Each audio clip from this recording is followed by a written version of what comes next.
sudah dapat isyarat dengan 2 tongkat. Ya, sesuai penafsiran hatinya Ustadz Abdul Somad, saya nggak mau menafsirkan apa maksudnya isyarat untuk apa ya, wallahu a'lam. Karena mau nikah lagi saja, tadi baru bilang mau nikah lagi, masa tiba-tiba langsung nikah 2 kan tidak mungkin deh. Betul Ustadz. Pertanyaan masih yang tadi ya, ya? Masih Ustadz. Ismahli Maulana. Dulu ketika masih kecil selalu diajak oleh almarhumah ibu kalau acara walimah, acara khitan, selalunya di kampung kami baca Maulid Barzanji. Selesai acara baca Maulid Barzanji itu saya selalu ikut, bukan karena Barzanjinya tapi karena pulut kuning dengan ayam panggangnya. Disitulah saya lihat bagaimana ulama dimuliakan. Ada ulama karismatik di kampung kami namanya Syekh Muhammad Ali. Syekh Muhammad Ali ini murid langsung dari Sayyid Alawi. Makanya ketika Sayyid Muhammad datang ke Medan, Sumatera Utara, beliau temui murid-muridnya itu, salah satunya adalah Syekh Muhammad Ali. Jadi begitu, itulah kesan pertama saya melihat ulama. Sorbannya, kemudian saya didekatkan dengan mereka, dipoto, fotonya dicetak, disimpan, itu menjadi sumber inspirasi bagi saya. Saya selalu ingin seperti mereka. Makanya diam-diam saya ambil sorban, saya pasang, saya lihat di kaca. Walaupun sampai sekarang nggak pede juga. Tapi saya selalu dalam hati ingin seperti mereka. Makanya ketika saya sampai kelas 3 Madrasah Sanawiyah SMP, habis sholat subuh saya temui Imam Masjid Raya Medan Sumatera Utara, namanya Syekh Jalaluddin Abdul Muttalib. Assalamualaikum Syekh. Waalaikumsalam. Saya mau sekolah ke Makkah Syekh. Lama dia lihat saya. Sekarang baru saya tahu jawabannya. Karena kalau anak kelas 3 SMP datang mau ke Makkah, itu pasti ini anak waras apa? Habis sholat subuh saya datang ke rumahnya di Simpang Limun Medan. Saya mau ke Makkah.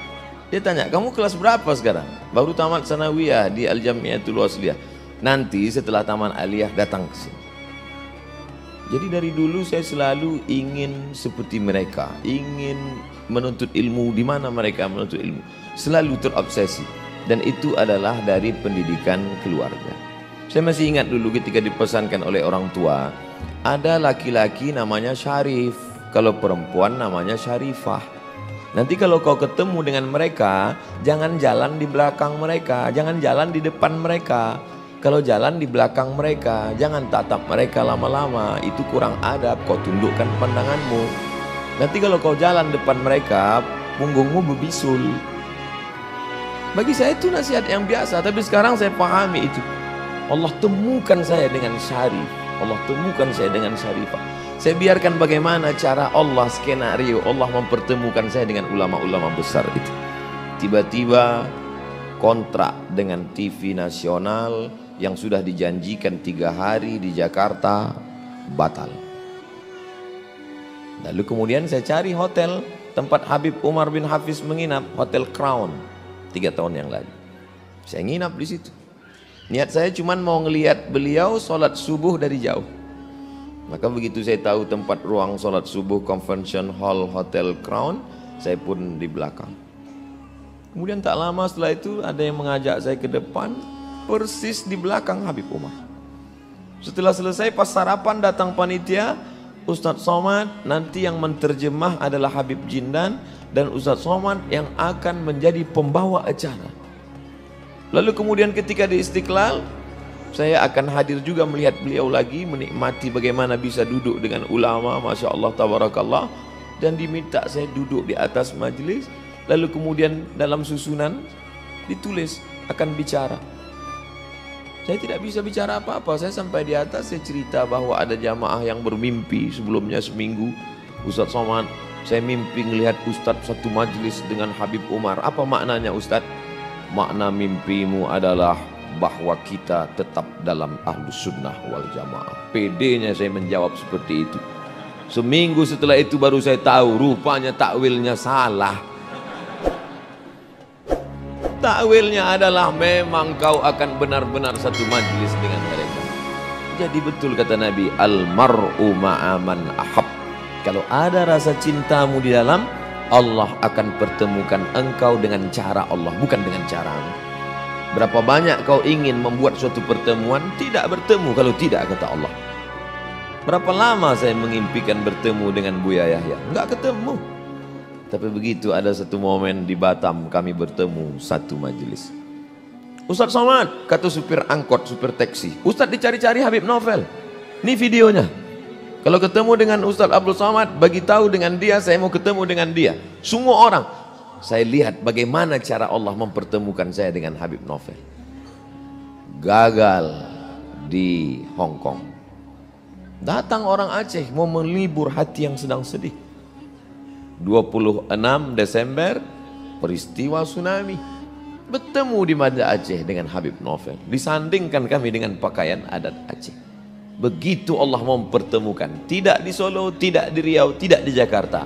Tapi di tempat awalnya Islam datang ke Nusa Tenggara. Lama saya sudah melihat video-video Habib Sagaf.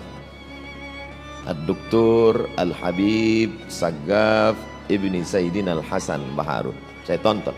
Saya mau lihat bagaimana cara Allah mempertemukan kami. Dipertemukan di majelis Habib Novel. Banyak hal. Ada obsesi Ustadz di depan ketemu dengan siapa lagi? Ada. Tapi saya tak ceritakan sekarang. Saya ingin bagaimana Allah mengatur pertemuan itu di masa akan datang. Rasanya bagaimana? Saya baru saja minum susu dicampur dengan jahe. Itu tidak bisa saya rasakan. Rasa itu tak bisa saya ceritakan. Karena semua rasa kalau diceritakan dengan kata, kata pasti berdusta. Lam ya'rif man lam yadhuq. Tidak ada orang yang tahu. Innal kalama la fil fuadi wa innama ju'ilal lisanu 'alal fuadi dalila. Nanti kalau saya ceritakan gimana rasanya air itu Pak Ustadz, rasa susu, saya bohong, ternyata ada jahenya. Bagaimana perasaan Ustadz hari ini? Senang, tenang. Huwallazi anzala sakinata fi qulubil mu'minin. Sakinah itu datangnya dari Allah. Tempat dia berada dalam hati. Tapi bagaimana cara Allah menemukannya, menurunkannya ke dalam hati? Ada yang mengatakan dengan banyak bersolawat. Betul, dengan banyak bersolawat kita merasakan ketenangan. Ada yang mengatakan dengan banyak membaca Al-Quran. Betul, dengan membaca Quran kita merasakan ketenangan. Tapi ada satu lagi yang disebut mujalasatus salihin. Tombo ati ono 5 pekarane.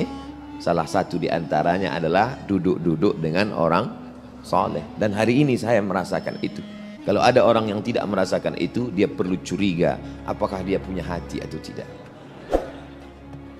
Maka rasanya itu ya. Jazakumullah.